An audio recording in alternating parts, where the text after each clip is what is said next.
I had to learn drive. If you don't have drive, then you quit cultivating your talent.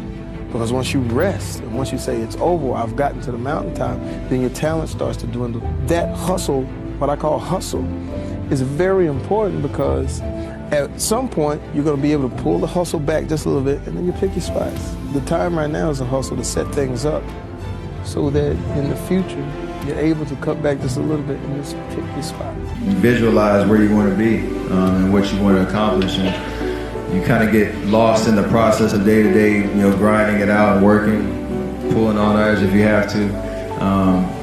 It's just about not losing vision and not losing sight of what you're trying to accomplish, no matter what hurdles you have to go through. So I think that kind of relates to whatever you're doing, whatever major you've chosen or what you're interested in. So for me in basketball, and it's about visualizing, whether you write it down, put it on the wall, do something, what your goals are, and get lost in the process of day-to-day grind, day-to-day getting better every single day.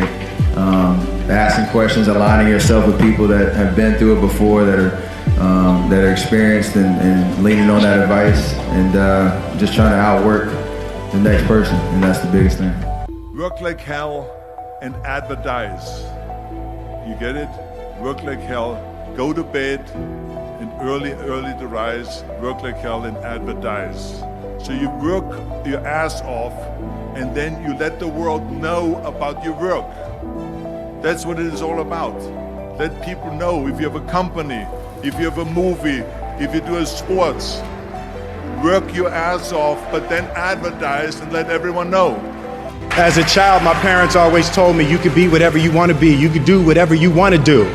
And it was something, I heard my parents saying it, but I didn't totally believe it. Yet I went out in the world and I carried myself and I held my head high and I stood there and I looked people in their eyes and I talked to people as if I was deserving of everything that this planet has to offer. He who says he can and he who says he can't are both usually right. Something meaningful. Well, the first thing I would say is, well, you should be afraid of taking risks and pursuing something meaningful. But you should be more afraid of staying where you are if it's making you miserable. It's like the first thing you want to do is dispense with the idea that you get to have any permanent security outside of your ability to contend and adapt. It's the same issue with children.